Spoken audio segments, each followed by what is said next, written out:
వరుణుడు పిలిచెరా, వరుణ వరదై పలకరా, ఆకాశాన్ని ఇలదించరా కురిసేవానగా, మారని యాతన తీర్చగా, మాతారాతలు మార్చగా, ఈ జలయజ్ఞము సాక్షిగా తలనే వంచరా.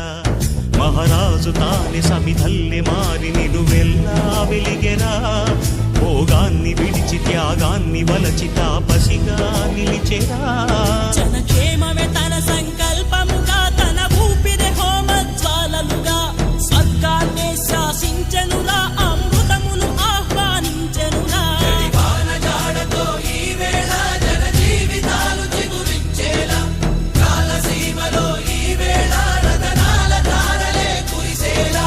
కల్లు కల్లు మని సిరిము వల్లే చినుకే చేరగా, జల్లు జల్లు మని పులకింతల్లు పుడమే పాడగా,